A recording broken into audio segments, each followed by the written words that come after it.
Today, for the first time, 10,000 Spartans marched as one. But these 10,000 were not marching to defend, not marching to protect borders, not marching to survive. This time, they marched for something far more dangerous, far more explosive. They marched for revenge.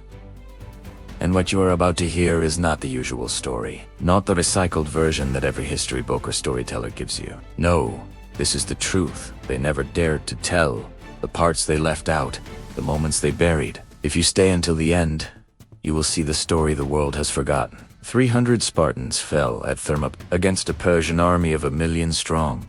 They stood like pillars of iron. They did not bow. They did not. They did not beg. And when the king of Persia sent a messenger demanding his surrender, Leonidas did not speak in riddles.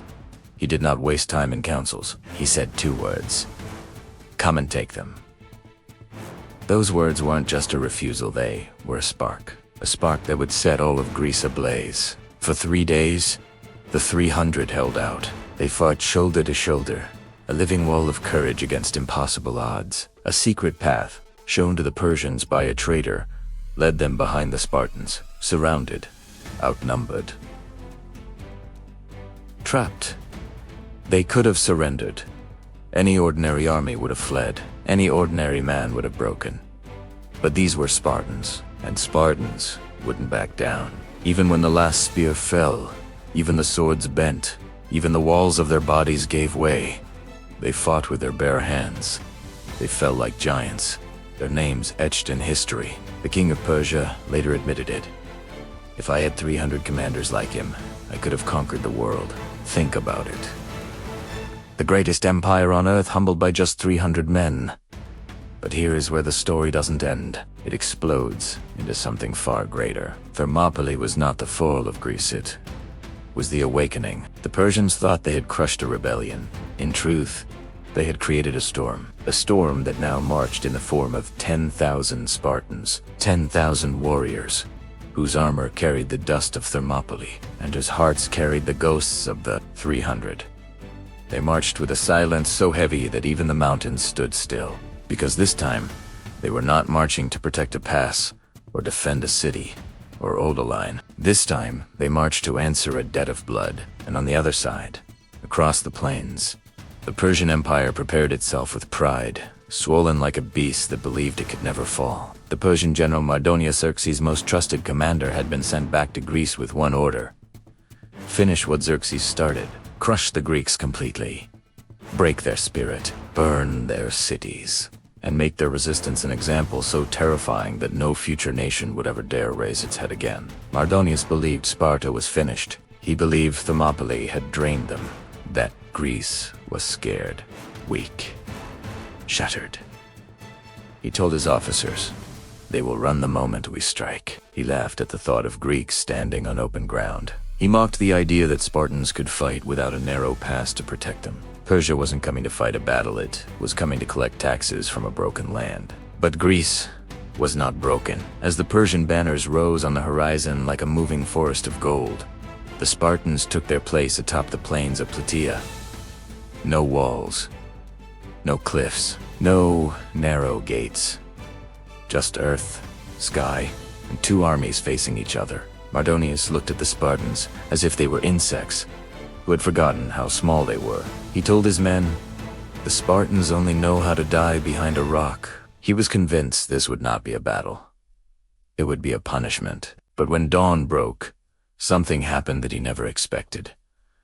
The Spartans did not hide. They did not retreat. They did not tremble like the king had promised. Instead, they stepped forward, one unit after another, their shields locking like the plates of a massive beast, their spears angled, their helmets lowered.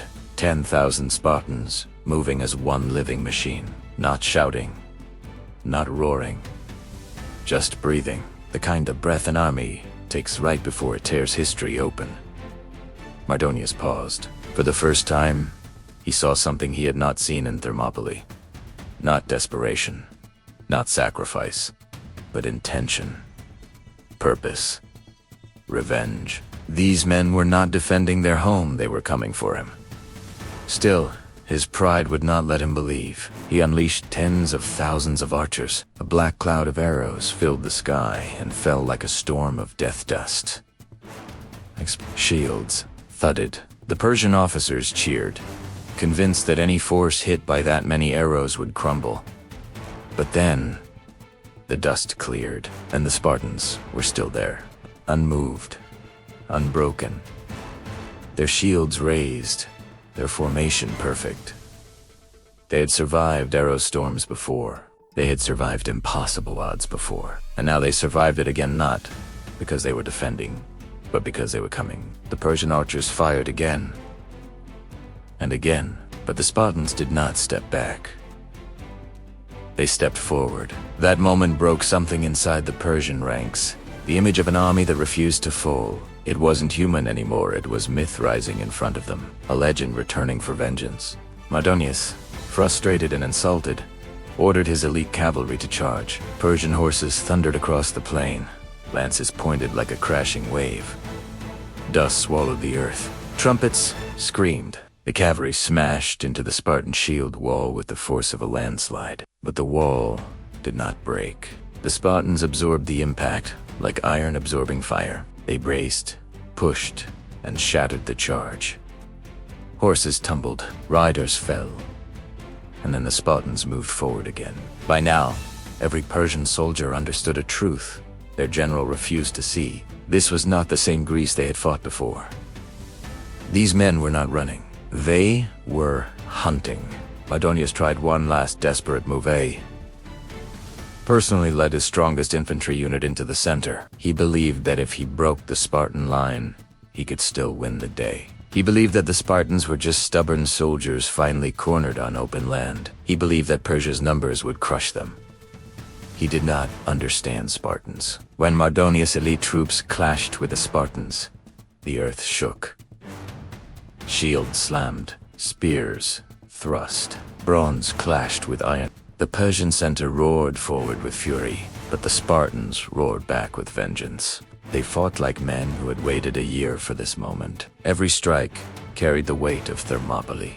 Every thrust carried the memory of Leonidas. Every step forward was a message to Xerxes. We are not done. The Persians fought bravely, but they were fighting soldiers. The Spartans were fighting ghosts. The spirits of the 300 seemed to stand behind them, pushing them, guiding them, telling them, hold the line. No? Break? Theirs? When Mardonius fell struck down by a Spartan spear, the entire Persian line trembled. Their commander, the man sent to finish Greece, collapsed into the dust like a monument cracking, and with his fall, the Persian army's courage broke. Panic spread like wildfire. Tens of thousands who once believed themselves invincible now fled across the plains. The Spartans did not chase blindly. They moved with the same discipline, the same anger, the same cold, precise fury that had carried them into the battle.